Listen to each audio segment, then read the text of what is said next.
Okay, and here we come out of the O&C building, getting ready to head to the launch pad.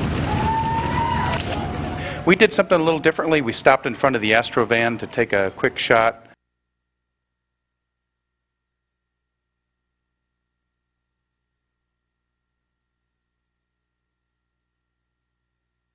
Here we are at the launch pad, and we are getting strapped in here, and here you can see Pambo getting ready to get hooked up with comm, and then Zambo, take it away. Yeah, I don't know if we can bring the audio up. We do have some of the sounds associated. Engine start. 3 at 100. 102, 102. Auto. Throttling, 3 at 104. Looking for the roll. There it is. International Science. Discovery has cleared the tower. Discovery, roll program. WH. Roger, Discovery. On the right. Discovery now 24 miles downrange at an altitude 23 statute mark. Great, resuming. Resume, please. VFS, thank you. Yes, ma'am. Into the flight, Less than standing by 50. for burnout and separation of the solid rocket boosters. 103, 103. Okay, so that was about 150,000 feet, Mach 5. The solid rocket booster separated. We continued on our 3 main Within engines. 2 seconds. Everything worked great on Ascent. It was wonderful. Just started. And then separated from the tank after achieving our main engine cutoff. And that was a last look at ET-120. It performed wonderfully for us. And we opened up the payload bay doors and got to work. And the first thing we had to do on flight day 2 was our inspection of our leading edges. This is a quick video of how that proceeds. It takes up about a half a day. It's a lot of monitoring tasks, and we just want to make sure we have a good, healthy vehicle. There was some discussion about the leading edges prior to launch, and we got a clean bill of health off of those. And then it was also kind of fun. We saw at one point that we could see ourselves in the window, and of course had to wave. So we gave ourselves an inspection. Flight day 3 is a very, very busy day. We're off to the races very early. Performing a TI burn here. This is the shuttle as seen from the station, about 48,000 feet away. We use computers on board as well as laptops and the human eye. This is an optical alignment site that Pam used to perform the final phases of the rendezvous and docking. You can see we're pretty close to lined up there at this point in the trajectory. About 600 feet below the station, we do a pitch-up maneuver, a full 360-degree maneuver to basically present the belly of the orbiter to the space station crew. They have telephoto lenses, and they can snap photographs of our TPS to make sure that no critical dings have been sustained. And here we are getting closer to station. So this is a pretty exciting view out the window, is to see the space station getting closer. It's a huge vehicle. And it's pretty awe-inspiring to kind of line yourself up, but you can see that I'm actually not looking out the window. I'm following the guidance of the cameras. 6 inches. And I'll bring you on board here for docking. Capture light. Discovery and Alpha, capture confirmed. And ISS is in free drift. Houston copies.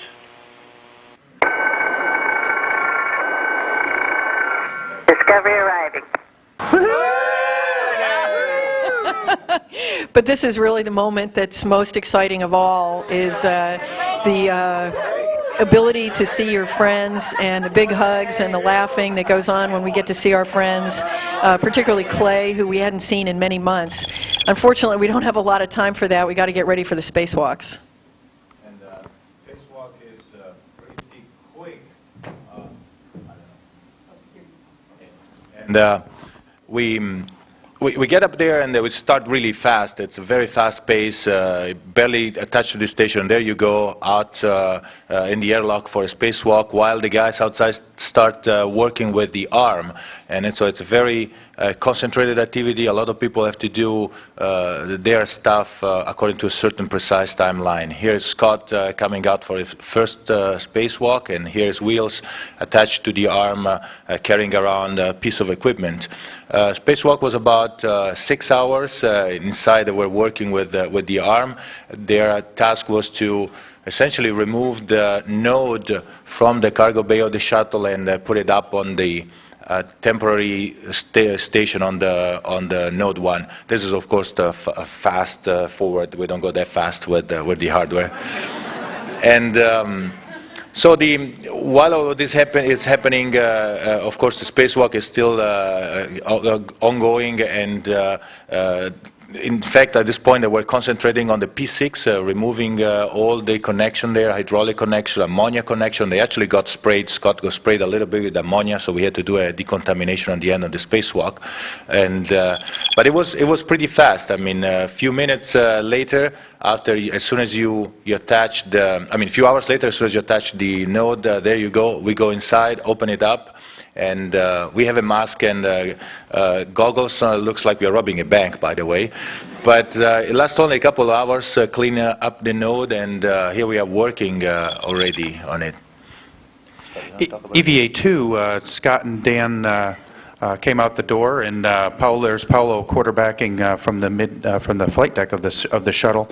And the main mission of EVA-2 was to outfit the outside of the node, the things that we couldn't carry on launch because it wouldn't fit. So they outfitted it with some handrails and some other pieces of equipment, and also they worked along the P6Z1 interface. As we disconnected the P6 from the top of the station, getting ready to move it on the follow-on EVA to the end of the port wing of the station. And so there's Steph and I at the robotics workstation while Scott, and again, this is sped up a little bit. We weren't this fast with the moving the P6. It's about 37,000 pounds, I think. And here you can see from Dan's helmet cam, looking inside the Sarge, this is where he found the FOD along the race ring there. And that kind of spooled us up for what we thought was going to be the first contingency EVA to try to take a look at that. Here's Scott and Dan attaching a grapple fixture on the outside of the node. So we'd gotten P6 detached at that point, and it was time to attach it and put it in its final location at the far port end of the truss. But there are no cameras out there. So the robotics operators got P6 all lined up. And then we sent Scott and Wheels out there to essentially give a visual guidance to the operators, the robotics operators, to line the two up perfectly so that P6 would get attached to the station. And so once everything had been lined up using the robotic arm, the spacewalkers used their tools in order to actually fix the two of them together. So very thrilling moment actually to get P6 anchored at the end. You can see how far out they are. That's the shuttle way out there. It's tremendously far distance out at the end of that truss. We also delivered a new MBSU, main bus switching unit. And just as the EVA was wrapping up, we started to deploy the solar arrays. Now, we had a very high sun angle, and that gave us a little bit of difficulties, but we got the first solar array deployed without any difficulties. But P6 has one little bit of a cranky solar array that's given us trouble before, and you can see how bad the lighting was. At one point it came out of some glare, and this is what we saw. We were all just completely horrified to see it, as I think I described it as a fur ball. So that kicked off some very intense activity for several days as we prepared to fix the solar array. And we had to actually construct the cufflinks, is what we called them. They're just basically load-bearing devices that you'll see Scott install onto the solar array. And it took a tremendous amount of effort for the ground and the crew to prepare for this spacewalk. And finally it was time to go out the door. Yeah, the morning of EVA-4, music from Star Wars was sent up, so it really got us fired up for a very big day in space. My wrists are being covered here by 3 layers of Kapton tape for a little extra insulation and protection. One for my daughter Jenna, one for Luke, and one for my wife Gail. So that made me feel better. We got on the end of this enormous boom. It was the space station robotic arm plus the OBSS. So about a 90-foot boom that I'm perched on the end of here. And I just was treated to a God's eye view. This is much prettier in color, by the way. Take my word on it. But I could see the entire space station and just a phenomenal view on the way out. About 45 minutes out to the work site. A like threading a needle.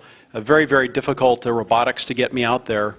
And at the very end of the trajectory, lo and behold, I was able to see the damage, which we hadn't been able to really visualize all that clearly from the cockpit. And it turned out to be a snag in a guide wire and one of the hinge wires that had ripped apart two of the hinges. And so I had to cut the offending snag out and then install these cufflinks. The first one went in very nicely here, as you'll see. But as things progressed, I really wanted to have my buddy Wheels out there on the end of the arm with me because I needed to have an extra set of hands. You'll see in the next sequence here, there's some waving motion of the array. I needed to push, pull, and install the cufflink all at the same time. So I ended up using 3 tools at once here, and it worked out really nicely. That extra tool there we called the hockey stick. That was my second best friend out there at the work site. Wheels is my best buddy, but and we ended up putting in 5 cufflinks across the breadth of the solar array here, and you can actually see the full repair at this point. We stayed out for another half hour or so and monitored the full deployment of the array, and pleased to report that it's producing 100% power, taking loads on the space station, and I think it's really a triumph of the entire NASA team to be able to pull something like this off in just 72 hours of homework on the ground. A lot of sleepless nights for many, many people. At the end of the walk, we kind of cruised on back to the airlock, and it was really beautiful. I could just pull off with my fingertips and then coast for 20 or 30 feet. Just really a beautiful sensation. We were outside for 7 hours and 19 minutes this day. And so at the end of year 4, we had accomplished a lot, but still we had a few things to do. We had visitors coming up with Telecom. This is the president of Italy. Then we had President Bush. Good luck. Back to work now. Back to work, all you guys. So we did a few of these teleconferences. We did this George and I going around checking out a little bit the station while everybody else is working, of course. We are trying to not to bump the people working on the arm, when you pass by there, and Pam is moving some water around and being happy on seeing us around.